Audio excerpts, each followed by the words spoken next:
Bienvenida a Largo Aliento, el Baster Gordillo. Qué maravilla, Largo Aliento. Bienvenida. Gracias. Será una entrevista de largo aliento. Tenemos 50 y tantos minutos para hablar con tranquilidad, con precisión. Siempre es un gusto platicar contigo. Lo ha sido y lo es hoy. Te excarcelaron hace 4 años, Elba. Has guardado silencio en los medios, pero te decides a dar declaraciones públicas por Leticia Ramírez, la nueva secretaria de Educación recién nombrada por el presidente López Obrador. ¿Por qué es tan importante Leticia Ramírez?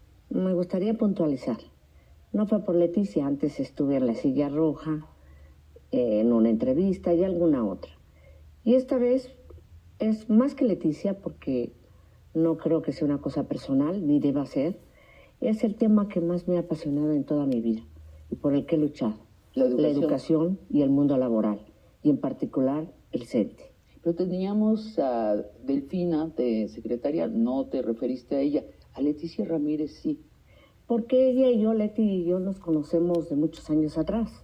Fue una luchadora, una activista de la coordinadora, y a mí me tocó llegar al sindicato en un momento en que del interior de la República al centro, lo que era entonces el Distrito Federal, más de 750,000 maestros en la calle, y ella con Sandoval, con Martín del Campo y otros muchos más, tomaron las calles y lucharon por democracia y más salario.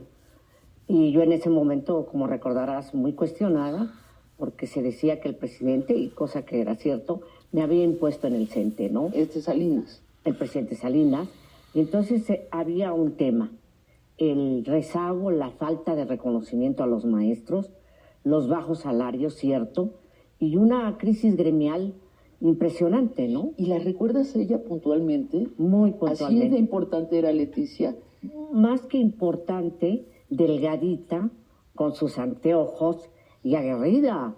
Me acuerdo yo que en el edificio de Venezuela tenía que estar toreando a los grupos, tenía que estar esquivándolos porque me querían hasta golpear. Fue un tiempo de extremada intolerancia, de violencia, y yo siempre tratando de buscar diálogo con ellas. Entonces, es la coordinadora con una organización gremial que tenía como prioridad siempre la educación, y en ese momento sabíamos, pero ella tenía razón y otros más, democracia y más salarios. O sea, ella tenía razón en las peticiones puntuales. Así es. Pero sí se enfrentó contra ti, que representabas la imposición de Salinas. No, contra yo que representaba un magisterio institucional, constructor, se quiera aceptar o no, de esto que es México, nuestro país. Ahora, Perdóname, ¿sí? Uno de los constructores, no vayamos a creer que tenemos un ego y queremos que los maestros, no, pero los maestros hemos hecho patria. Ahora, sin embargo, eso se hace 30 años. Ella ya no es de la coordinadora, ¿o sí es? Yo pienso que sí, pues los principios se defienden, no lo sé, no podría decir, pero lo que es real es que yo me quedé en la escuela, en la lucha de los maestros, y ella se fue a la política, a la administración. Ella se fue a la administración pública y se volvió claramente obradorista. Lleva 30 años en el equipo de López Obrador. La pregunta es, la coordinadora, trascendiendo el nivel personal, la coordinadora y el CENTE no están listos para conciliar. Ojalá, nada me daría más gusto. Ellos lo saben, y Leticia en particular. Siempre busqué que hubiésemos acuerdos, que llegásemos a la pluralidad, que respetáramos nuestros espacios y ellos tuvieran espacio en la conducción de la vida sindical bajo una situación mucho más profunda, ¿no? Que nos comprometiéramos a fondo con la educación pública, laica, gratuita, con la excelencia de la educación. En ese momento firmamos un pacto por la calidad educativa, pero también con la vida democrática del CENTE, y que no hubieran malos contra buenos, buenos contra malos, sino que todos tenemos claros y todos tenemos oscuros. Perdóname por el optimismo, pero parece un momento ideal para que la CENTE y el CENTE, no sé si se unan, pero sí que se coordinen mejor. Y te voy a decir por qué. Porque es un CENTE debilitado y es una coordinadora fortalecida y es un régimen con una lógica distinta a los anteriores. Yo creo que no debemos confundir siglas con magisterio. La CENTE sigue siendo lo que sea. Yo creo que Oaxaca, en el caso del secretario general de las 22, ha sido más flexible, preparado, ¿no?, para negociar con el gobierno, y eso me parece que es excelente. Y el CENTE agachado, omiso, desfigurado. ¿Tu CENTE? El CENTE de los maestros también. Sí, el claro. CENTE de la vida institucional. El CENTE preocupado por la educación. El CENTE que buscaba negociaciones sin pintarrajear ni cerrar calles, y que contra eso había que luchar, ¿no? Claro. El CENTE que propuso carrera magisterial, el CENTE que propuso desempeño docente, el CENTE que propuso el instituto de evaluación. Pero debilitado. Sí, hoy, no, pero ese CENTE no existe hoy. Sí. El CENTE de hoy se acomoda a donde le conviene y se subordina, Cepeda, no el CENTE. El líder del CENTE, líder entre comillas. ¿Se acomoda? Se acomoda. O sea, y no lucha por los trabajadores maestros, ni por la educación. ¿No? No, yo creo que está luchando más los otros. La coordinadora. Claro. Fíjate, hay que reconocerlo. Es la vida, es la evolución. Le decían a Mao, ¿cómo va a ser el mundo en 20 años? Decía, lo que es seguro es que no sabemos. Así es. ¿No? Eso es entender lo que es la dialéctica. Déjame detenerme un poco en la figura de Leticia, porque a ti te toca también, te debe recordar cosas, la misoginia desatada contra Leticia Ramírez y el clasismo desatado. Yo te nombro, tú los conociste, y los conociste en buena medida en esta sala, en el despacho presidencial.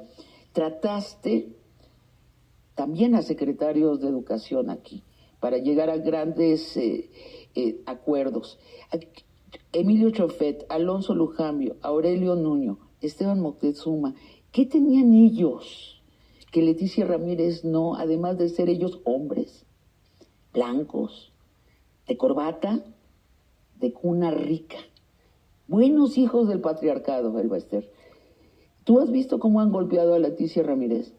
Mira, yo creo que Leticia y yo tenemos algo en común, el aula, y eso hay que reconocer. Así es. Yo fui maestra en Nezahualcóyotl, pero antes fui maestra en La Rainza, en Chenaló, allá en Chiapas, en la Sierra, estuve en muchos lados, y en la Ciudad de México, siempre en la capital, ¿no? En el Distrito Federal. Ella en una lucha. No, pero yo soy de las que está, y lo vi de una filósofa feminista muy importante. Cuerpo no hace defensa de género. Ok. ¿Sí? Y lo creo. O sea, ¿tú crees? A veces en cuerpo de mujeres hay rudeza tremenda. No, la podemos buscar, ahí está la tacha. Y misoginia. Sí. Y hay generosidad también. Sí. Indira Gandhi, ¿no? Es otra Así que podríamos hablar, y hoy las hay. No, el tema es ese machismo ancestral, esa actitud de dominio y de poder que era solo para los hombres. Y que me da mucho gusto que gracias al nivel de escolaridad de las mujeres, a que hemos generado mayor solidaridad, hoy decimos, mujeres sí, que tengan capacidad, talento, compromiso con el país, que venga de la cultura del esfuerzo. Y en ese sentido yo creo que Leticia lo menos que se merece es el derecho a duda, porque todos evolucionamos, evolucionó ella, evolucioné yo en nuestros espacios. ¿Por qué no llegar a coincidencias? Bueno, lo que podemos ir cuestionar, y creo que ella está en la oportunidad de hacerlo, es si el sistema educativo de hoy y el que ha estado anteriormente, en el que estuvo Lujambio, ya no, en el que, por cierto, mis respetos como secretario, siendo del PAN, fue un hombre que siempre buscó elevar la calidad. Tú has dicho que es el mejor secretario de los que trataste. De los mejores. Él Tamés. Desde Bartlett. Bueno, ese es un desastre. Es una pena que haya estado en educación y que no entendieron cuando dije que... Pero Alonso dices brillante. Brillante y comprometido con la educación a pesar de sus convicciones ideológicas. Y ahorita hablaremos con más detalle del señor Aurelio Nuño y del señor Enrique Peña Nieto, pero antes hablemos de sustancia educativa, precisamente, Elba. A Leticia Ramírez le tocará implementar la nueva escuela mexicana. Son nuevos contenidos de enseñanza que enfatizan la comunidad y el compartir sobre el individualismo y la competencia. Y estoy leyendo directamente de los documentos que presenta la Secretaría de Educación Pública. ¿Te parece mal la nueva escuela mexicana? ¿No le crees ese viraje en la educación? No ese es el tema, no es de no creerle. El tema de nuestro sistema no solo está en los contenidos, está también en la política educativa. La primera cosa, perdóname. Tienes razón, pero Sari, te voy a interrumpir nada más para precisar esto. Pero el contenido, el cambio de contenido, ¿te parece bien? Yo le pondría sus adherentes. Escuela de tiempo completo ya lo tenía. ¿Por qué cambiarla? Es decir, lo que no se ha querido entender es que escuela de tiempo completo contemplaba, primero que nada, a las comunidades más desprotegidas, darles comida caliente a los niños. Entonces, y en la tarde, en los tiempos extras del horario normal, significaba aquellos niños que iban atrasados en matemáticas, en gramática, e incorporar civismo. Sí. A mí me interesaría que hoy los nuevos contenidos tuvieran como eje sustantivo también el civismo. Y lo han ignorado. Lo han ignorado. Lo han ignorado. Pero te voy a insistir, este contenido de izquierda, enfatizar la comunidad sobre el individuo, enfatizar lo nacional, no borrar lo global, pero sí regresar a pensar que estamos en México, ¿te parece mal? No, a ver, no, ¿por qué? Te voy pero a decir, dices no es suficiente. No, ¿sí? claro que no. Y además no tiene que tener tendencias grupales, ideológicas. Uno de los desastres de nuestro sistema educativo es que cada 6 años cambia la política educativa. Uno de los desastres y decisiones políticas en el gobierno, los gobiernos ha sido, yo te preguntaría, Sabina, ¿cuántos secretarios de educación ha habido en este gobierno? ¿Cuántos llevamos? Con ello van a ¿2? ser 3. ¿Así 3? Bueno, pero revisemos con los gobiernos anteriores. Llegaron hasta 6 en un sexenio. ¿Sí? ¿Sí o no? Cambian y cambian y cambian. Entonces las políticas se interrumpen. Sí. Las políticas no llegan al objetivo que se quiere. Y los cuadros interiores, que tú conoces muy bien, de la Secretaría, ¿no sostienen a la Secretaría? No, porque llegan los afines ideológica y políticamente a los intereses del sexenio en turno o del secretario que está. Se ha burocratizado. No es un tema ideológico, los maestros somos nacionalistas y tenemos una perspectiva hoy de que el mundo global, la aldea global, ya está. Que hay un quiebre civilizatorio, nos guste o no. Esto, las tecnologías, los nuevos sistemas de comunicación irrumpen. Las relaciones humanas son otras. Solo ideologizar, solo dar contenidos, conocimientos, no. También tenemos que dar deporte, recreación, cultura, ¿no? Cultura. Y yo insisto, hoy la escuela debe ser el detonante social, el cohesionador de comunidad. Y en eso sí coincido. Entonces, si esa escuela cohesiona a la comunidad, qué bueno, pero ya lo sí escuela de tiempo completo. Participaban los papás, los maestros y los alumnos. Ahora, a ver, esto en corto la exsecretaria de Educación me dijo, la escuela de tiempo completo está. ¿Es mentira que desapareció? Entonces, ¿para qué le cambiaron el nombre? Yo digo, si algo está bien, ¿por qué no lo valoramos? Y si algo está mal, lo corrijamos. Mira, ¿quién debe tener la agenda educativa? Primeramente que nada ser eso, un detonante cuestionador y componedor del tejido social. Estamos en crisis. ¿Y quién debe de tener la agenda para que no cambie cada 6 años, peor, cada 2 años? Que no sean políticas públicas educativas de sexenios, exacto, sino que tengamos un proyecto de largo alcance. A mí me de largo aliento. De largo aliento, perfecto. Pero la acepto. Pero ¿dónde debe de estar? ¿Quién debe salvaguardar ese proyecto? Mira, el primer valor que tenemos en la Constitución y del que yo estoy muy orgullosa es el tercero constitucional. Yo creo que ese es un decálogo, es un código ético que debemos hacer valer. Una educación laica, gratuita, de excelencia, para todos y todos los mexicanos, de educación preescolar, inicial, hasta educación superior. ¿Cómo darle sentido humanístico y también permitir que chicas y chicos puedan incidir con éxito en la vida? Es la felicidad. En eso coincido con Leticia. Lo que buscamos y queremos son niñas y niños felices, hombres y mujeres plenos, felices. Y entonces le falta algo a eso. Déjame preguntarte sobre política educativa. Le falta eso al programa. Sí. La inteligencia emocional, por eso la escuela de tiempo completo. En la escuela de tiempo completo, porque el papá, la mamá se van, ya no se quedan los chiquillos. Entonces necesitamos que la escuela vuelva a ser ese cuestionador. Perdón. No, sí. Te quiero preguntar sobre, sobre política educativa, más bien sobre polaca educativa. A ver, yo estuve revisando antes de nuestra conversación las notas de periódico y decían que Alfonso Cepeda, el actual presidente de... Secretario general del CENTE. Secretario general. Fíjate que hay cierta ambigüedad, lo nombran a veces presidente, igual, en fin. Secretario general del CENTE es de tu grupo. Dicen, tú saliste de la cárcel, mandaste por las cocas a Juan Díaz y pusiste a Alfonso Cepeda. No. ¿Están mal informados los periodistas? Totalmente. A ver, te voy a decir, yo siempre he sido una gente que está en medio de los medios, en medio de las críticas de los medios. La extrema derecha y la extrema izquierda. Yo soy una mujer nacionalista. De eso no tengo ningún rubro. No es gente tuya. No, él viene de vanguardia.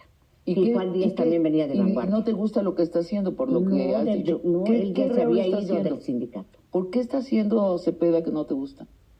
Pues no tiene una voz, es decir, no he oído ni siquiera públicamente de una propuesta educativa del CENTE. Mira, yo le digo al señor presidente, y lo hago con todo respeto, pero con toda claridad, sí democracia sindical en la elección de los dirigentes del CENTE, pero de veras, que sea como tal. Cuestión que no se está dando. 2. A ver, ¿Cepeda de quién es? Es el del CENTE, pero... Sí, yo sé, pero ¿quién lo puso allí? Dices, no hubo democracia. No, ni yo puse a Juan. Juan Díaz lo impuso y lo puso el gobierno anterior. Peña. Claro. El presidente Peña. Y Cepeda también. Lo puso este presidente, López Obrador. No. Ah, no, perdón, no, Peña. El anterior gobierno.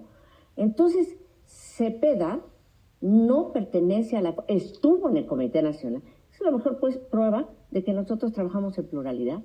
Hubo gente de la coordinadora, hubieron compañeros de la coordinadora, de Vanguardia Nacional, y compañeros que coincidían en un proyecto. Te voy a hacer una larga pregunta y te pido un sí o un no. El Peña Nieto quería hacer una reforma educativa. Tú te opusiste y por eso te encarceló. Vamos a hablar de eso en el siguiente bloque, pero antes solo te pido esta precisión. ¿Quien te sacó de la cárcel fue el presidente López Obrador? No, la ley. Vamos a una pausa y volvemos. Loret de Mola fue el vocero mediático de esa llamada reforma educativa. Siempre fue el enemigo de la educación pública. Pues porque tienen una visión muy... Tienen todavía, hay muchos de ellos que están, claro. ¿Con quién juntas a Loret? Con Zuckerman, con Leo Zuckerman, con todos los que hoy son críticos y se olvidan que ayer combatieron al sindicato porque según ellos nosotros éramos el lastre y la piedra angular que no permitía la modernización del sistema educativo. E ignoraban que nosotros no éramos, o yo no era la secretaria de Educación, era un dirigente sindical, y alababan a los secretarios, porque bueno, pues así les convenía.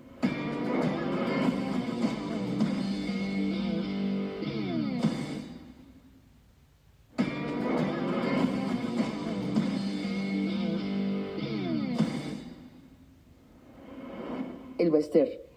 Peña Nieto te cita y te dice, vamos a cambiar las cosas en la educación. El gran cambio es que vamos a evaluar a los maestros y vamos a despedir a los que reprueben la evaluación.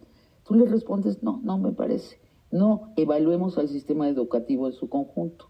Te estoy citando, no solo a los maestros. Es decir, tú te portas como la líder sindical de los maestros. Y Peña Nieto te encarcela por eso. ¿Es correcto? Yo diría con sus tamices. Peña Nieto no entiende el conflicto y las circunstancias en que los maestros están. Y el planteamiento es muy sencillo. Evaluación no fue de Peña. La evaluación quien la propone fue el CENTE a través de una servidora, con una consulta con maestros. La evaluación era evaluar al sistema educativo. Por eso te cito. ¿Y por qué citábamos al sistema educativo? ¿Por qué pedir que evaluara el sistema educativo? Porque los recursos son federalizados.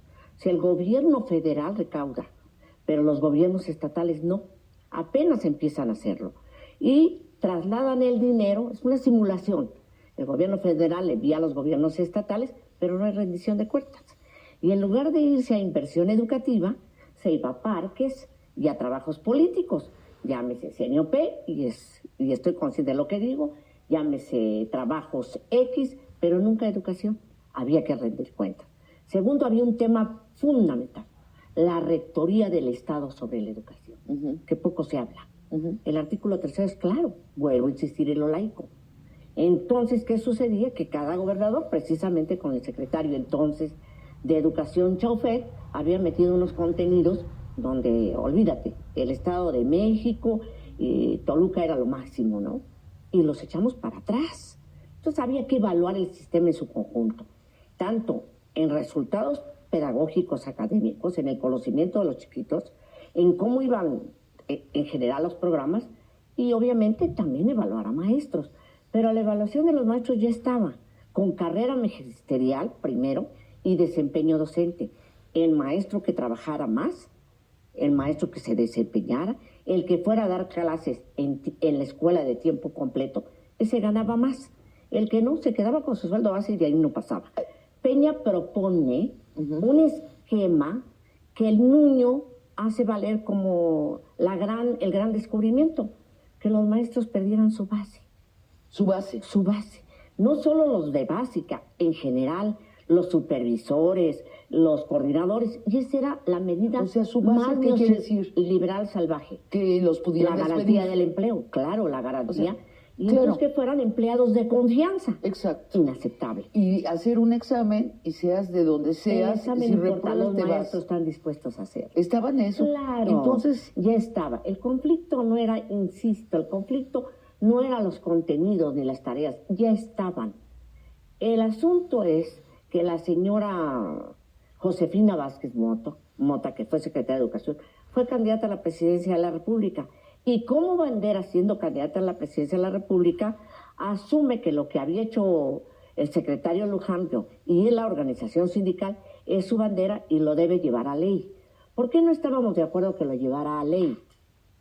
Porque teníamos a la coordinadora que no iba a querer y los institucionales podían quererlo, pero iba a haber un conflicto de enfrentamiento. La descripción de las fuerzas, si es la correcta, ellos te exigen que te dobles, tú dices no. ¿Y te encarcelan?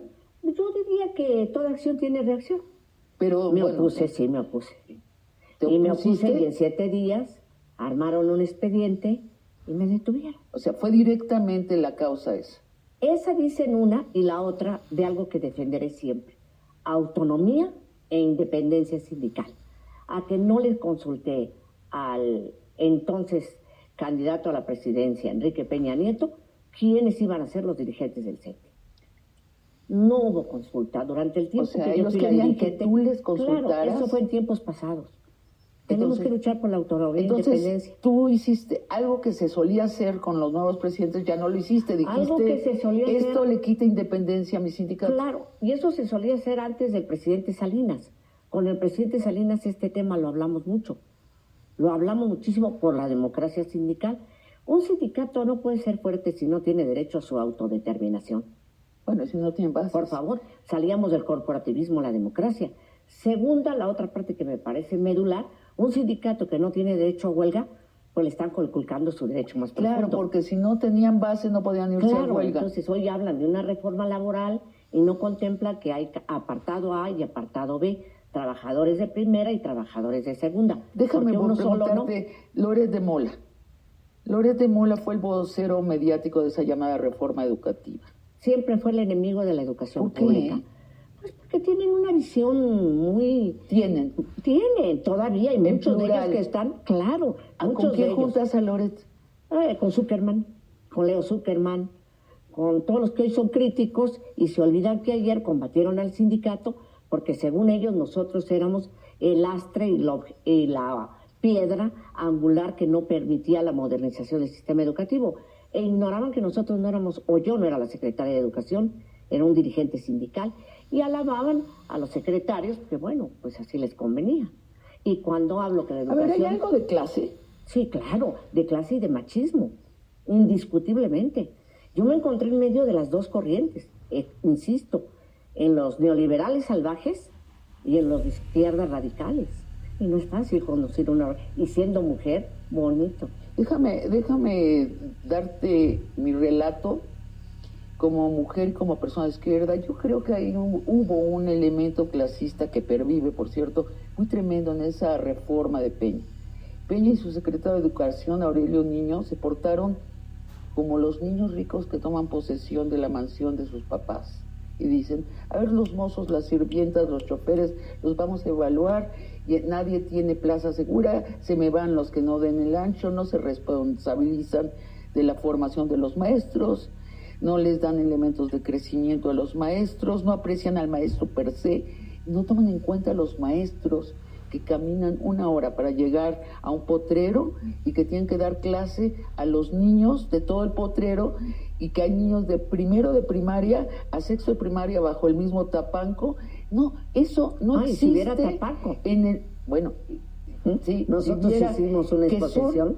Que son los que alfabetizan a esos niños. Tal vez no les enseñan las raíces cúbicas, pero sí les hacen leer y escribir. Esos maestros quedan totalmente fuera del esquema. Yo sí me enojé, yo en su momento escribí que esto era una visión clasista. ¿Crees que esto pervive, se anuló en este gobierno esta visión clasista? ¿Cómo lo ves? Yo creo que la educación debe ser un instrumento para conciliar, para pensar en el conocimiento, pero también para la convivencia humana, para el respeto a los demás. Yo creo que todavía nos falta mucho por hacer. En este gobierno particularmente, a mí no me convence con claridad que tenga un proyecto de largo aliento educativo. Seguimos respondiendo a coyunturas, a requerimientos coyunturales, insisto, y falta mucho por hacer. Te voy a preguntar más sobre la reforma actual educativa, pero quiero hacerte preguntas más sobre Peña, pocas más. Peña ha dicho que el mayor error que cometió en su sexenio fue encarcelarte. Lo ha dicho. Tu sindicato había trabajado para que en el 2012 Peña ganara en las urnas. Fue aliado del peñismo. Llegado el 2018, el CENTE trabaja para que López Obrador gane en las urnas. 2 millones de maestros organizados cuidando casillas, haciendo propaganda. ¿Para que gane el presidente Andrés Manuel? No. Cepeda, son las incongruencias de esto. Cepeda trabajando para que ganara Mitt en el PRI.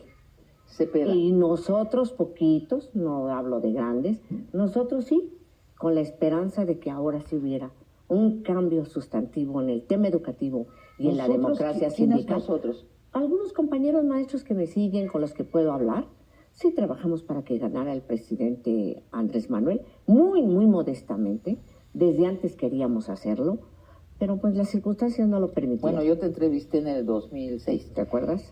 Así es, y dijiste, yo fui con López Obrador y le dije, los maestros te apoyamos, vamos a cooperar para que ganes en las urnas. Se lo mandamos decir y le mandamos documentos. ¿Y no te lo aceptó? Nunca, no quiso. Pero en el 2018 sí. No fue él. No Sería fue injusto, no, ni lo pidió. Fue a través de Julio Scherer, con el que hablamos. Yo acababa de salir de prisión. Y la verdad sí, pues eran muchos estados de ánimo. No es fácil. Eran muchos. Y sí vimos una esperanza, algunos, de incursionar en eso.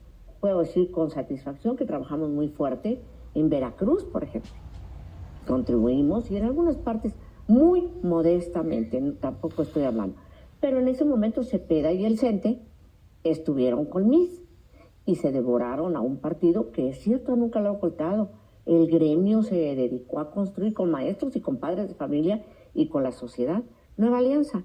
Y se la acabaron a Nueva Alianza. Se la acabaron. Y en el CENTE no se decidía el Bester si se participaba con tal o cual presidente o candidato a la presidencia, sino había un Comité Nacional de Acción Política donde estaban todas las corrientes ideológicas partidistas para debatir con quién nos íbamos. O sea, el CENTE ha perdido esa solidez. Eso lo mandaron a la basura, al bote, y ya no se ejerce. Hoy tranquilamente sale Cepeda y dice que va a apoyar a fulano de tal, y se olvida que en el comité político se tenía que someter a quien se apoyaba.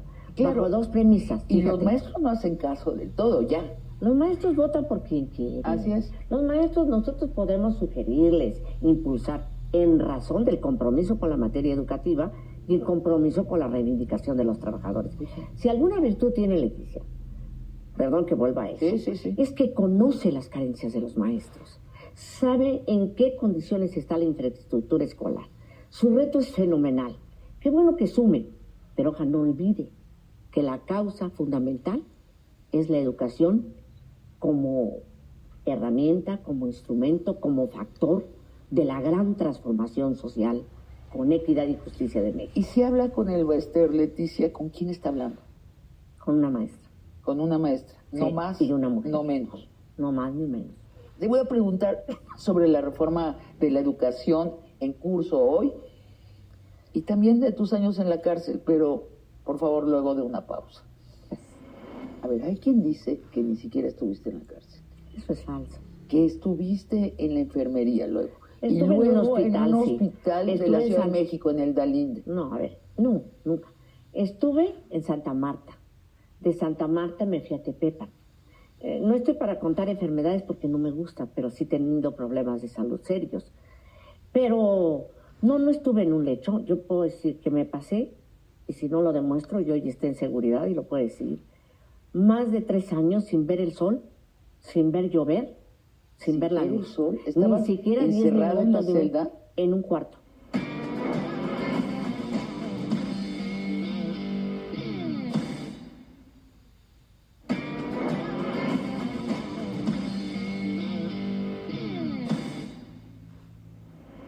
Regresamos con el Baester Gordillo. El Baester, la reforma de López Obrador parece ser sobre todo, consistir sobre todo en deshacerla de Peña. Y sigue siendo sobre todo una reforma, en este caso una contrarreforma laboral.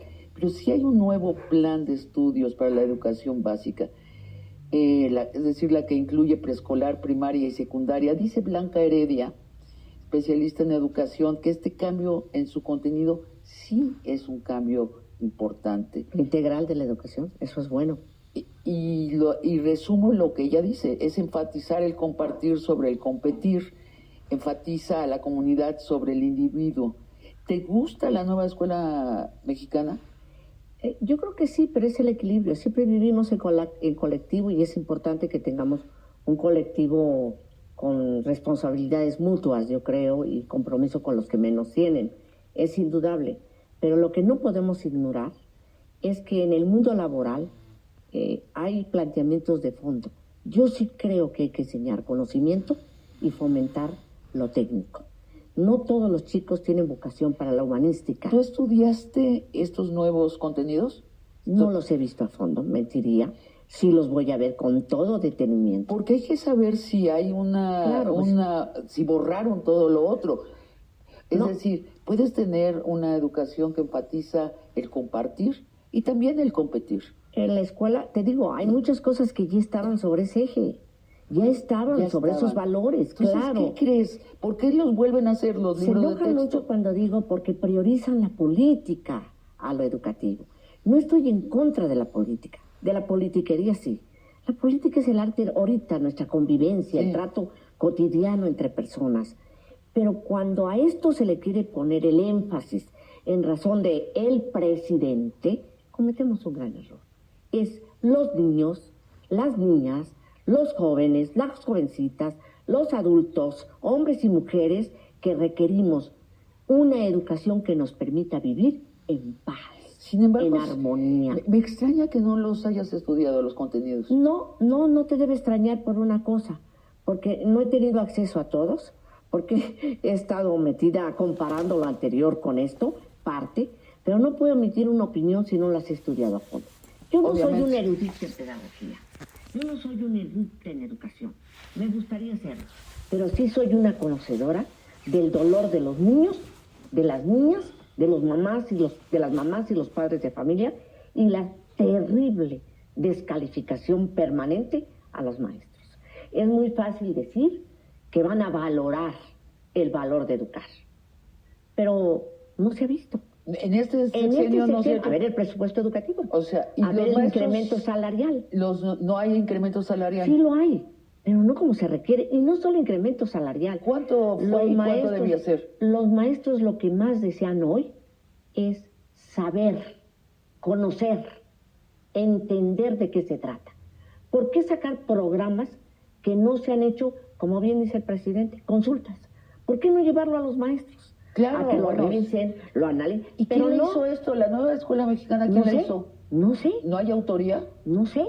Bueno, pues está muy interesante que no sepas. Perdón, a ver, no sé, porque para calificar hay que conocer. Bueno, y cuando no conoces, puedes cometer un error. Ahora, los libros de historia, ¿es cierto que viene la foto de López Obrador? Bueno, a mí me mandaron un mensaje que venía. Y vuelvo a insistir, hay que verlos. Pero hay una cosa que también me recuerda muchísimo el gobierno del presidente Salinas. Entonces, Nexos, no sé si recuerdas, Nexos se encargó de hacer encuesta con maestros, de hacer estudio con maestros, y Gilberto Guevara Niebla, y le propusieron unos libros de texto en historia, particularmente al presidente Salinas, verdaderamente penosos, que violentaban el tercero constitucional, con el programa de solidaridad, legitimando la elección entre Cárdenas y Salinas. Y hicimos un gran movimiento nacional en contra de esos libros. Oye, Elba, ahorita que nadie nos está oyendo, los mismos que están diciendo de esto de la foto de López Obrador son los mismos que pusieron a Salinas como el benemérito de la nación y a Solidaridad eso es real, como el nacimiento de la política pública, o sea, Aguilar Camín, para hacerlo corto. Eso es real. Sí. Y eso nos costó una lucha muy cruel, muy difícil. Me acusaron de ser contraria al régimen. Me llamó el secretario Fernando Gutiérrez Barrios para leerme la cartilla, Ernesto Cedillo, entonces secretario de Educación. Dijeron que mi hija andaba agitando el país. Yo les dije sí, porque los libros de texto deben respetar el tercero y segunda.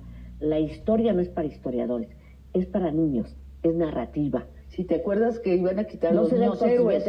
Claro, no, y también le golpeaban al ejército injustamente. ¿Y qué pasó? El ejército y nosotros armamos toda una estrategia para... Pero te he de decir algo. Cuando el presidente me llamó y me preguntó, Salinas, ¿qué opina? Dije, señor presidente, cuidado. Son aduladores y no entienden el riesgo en que nos van a meter a futuro. Orden del presidente. ¿Qué te dijo? Se retiraron los libros. ¿Estabas acá en este despacho? No, en otro. No. Ay, qué lástima. No, estaba yo de presidente, no te lo digo, en un avión. En un avión donde... Le dijiste, son aduladores. Son aduladores. ¿Lo entendió? Sí, claro. Sí. Pero después de veras muchas discusiones, no fue de facto, tuvimos que comprobarlo, le llevé los libros, como cuando, a ver, volvamos, cuando Solana fue secretaria de Educación, ¿no quitaron la patria de los libros? Y pusieron cochinitos, el ahorro y todo eso. No se acordé de eso. Qué ahorrativo. ¿Y quién volvió a pelear porque volviesen a poner a la patria? El CENTE. Sí, es que los maestros deberían estar involucrados en la formación de los libros. Es toda la demanda. Es obvio. No se trata si tengo la razón o no, sino que los maestros de grupo opinen, hablen, como un gran movimiento. Es decir, más de 3 años sin ver el sol, sin ver llover, sin ver la luz. Ni siquiera 10 minutos en un cuarto. ¿De qué tamaño? No puedo medir los metros. Pero de ese lugar hice un lugar bello. Lo arreglé. Mis rompecabezas, hice un lugar de valorarme, de amarme, de que quien me fuera a ver, sí, yoga. Y hice el lugar que era para mí. Pudieron encarcelar el cuerpo, pero no el pensamiento. Pudieron encarcelar mi salud, muchas cosas, pero me rebelé a ello, me cuidé, me atendía, tuve un gran médico, el doctor Balicer, más adelante el doctor Becerra, que me salvara la vida. Tuve amigos, amigas, presas, murieron, algunas estando adentro. Es muy fácil hablar hoy de eso, casi no me gusta. Creo que decirte que eres la única con la que lo hablo, porque eso está cerrado. Yo no me voy a atar al pasado, ni en lo bueno ni en lo malo. La vida es hoy y quiero ver hacia el futuro. Hay mucho que hacer. Lo que sí puedo decir es, Peña, no cancelaste mi vida, menos tu secretaria de Educación. Hay mucho por hacer. Pobre gente. Si dice que se equivocó, Él lo dice. Yo lo que le digo es que soy una mujer íntegra y comprometida con mi país y que estoy orgullosa del Bester. Perdiste a Mónica en esos años, tu hija. Fue muy duro. Sí, y creo que ese es lo más miserable que pasó. A veces uno dice que no hay que vivir con complejo de culpa, ¿no? Pero muchas veces pienso que si a mi hija, si no me hubieran detenido de la manera tan infame, el cáncer no hubiera... Prendido en ella. No hubiera... ¿Qué sufrimiento piensas? El cáncer se le fue al cerebro por cosas nerviosas. Mónica sufrió mucho por mi detención. Mónica fue la que buscó al abogado. Mónica conseguía recursos para que su madre tuviera que comer. Eso no lo juzgo yo. Debe haber un ser supremo, debe haber la energía, deben haber muchos chiquillos que lo juzguen. No quiero quedarme con esa amargura. A Mónica no le gustaría. Y luego te casaste. Sí. Con tu abogado. O sea, de veras quieres tener a tu abogado cerca, ¿no? Está cerca. Junto a ti en la cama. Está cerca, en la cama. Y en la cama y en el apapacho cotidiano y comiendo y peleándonos cuando no estamos de acuerdo. Tiene su manera de pensar. Nunca me ha dejado sola. ¿Y lo conociste en esos, en la prisión, en esos bretes? Él, gracias a él, con lecturas leíamos novelas históricas, leíamos cosas, escuchábamos música. Más bien, más que leerlas, me llevaba libros y más adelante los leíamos cuando nos veíamos. Oye, y más joven que tú. Eso es ser optimista. ¿Quién dijo que la edad define es un hecho, la vida? Es un objetivo. La maravilla de él es que más allá de lo que tenga estas carnes ya grandes y maltratadonas por muchas cosas, por la biología, en mí existe una persona que lo ama, lo respeta, lo admira. No me hubiera casado con una persona que no respetara y admirara. Muchas veces tuve proposiciones de matrimonio y nunca las acepté. Y esta fue una oferta de matrimonio porque siempre me lo pidió, en condiciones de no la maestra del Bester, en condiciones del Bester, la que es maestra indiscutiblemente. Y vamos a otra de los aspectos conocidos de ti como personaje. Eres una mujer rica. Sí. ¿Tienes varias casas? No, eso, bueno, ¿quién dijo que rica es eso? Soy una mujer rica en ilusión, en emoción, en esperanza. Y materialmente no vivo mal. Y vivo bien gracias a las maestras y los maestros. Nunca me robé un centavo del erario. Nunca hice negocios con ningún gobernador ni nada. Y ahí están, que lo digan. ¿De dónde viene el dinero? Del trabajo. Fui mesera. Y también algo que no quieren aceptar. Fui hija de un cacique, nieta de un cacique. Nieta de un cacique que vendía alcohol, que tenía ranchos, de un fabricante de alcohol, de un hombre con bastante ganado cebú y todo, que se lo acabaron mis tíos por ignorantes. Y de una madre que trabajó como peona en esos ranchos, en esas fincas, y que terminó siendo maestra. Bueno, no te lo van a creer, el Bester. Tú viste, no me importa que me lo crean, las esquemas que hacían. Pero ese es el problema, me lo creo yo, lo sé yo. Imagínate, ese es un drama. Siempre queremos que la gente nos legitime y crea lo que quiere creer. ¿Sabes? Los impulsores de este escándalo de que si yo bla bla y blu blu, fueron esos que hoy combaten al presidente Andrés Manuel y los que hoy lo siguen. No lo entiendo. O sea, los mismos. Los mismos. O sea, los que te... Cuesta mucho hacer. Cuesta mucho hacer. Cuesta muchísimo ser congruente, no hay duda. Pero los mismos que ayer estaban en la coordinadora diciéndome, vi el vituperio y medio, descalificándome, igual los de la derecha extrema, ¿sí? Estos que siguen ahí en su posición. Pero esos mismos son los que critican. Elba, ¿vas a seguir haciendo política?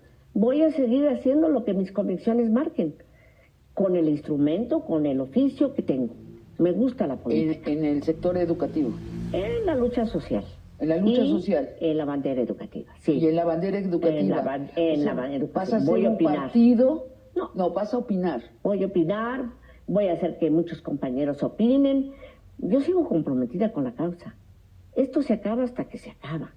hasta el último día de mi vida voy a defender dignidad de los trabajadores de la educación y una educación pública de excelencia, con sentido humano, de equidad para los niños y jóvenes, en todo.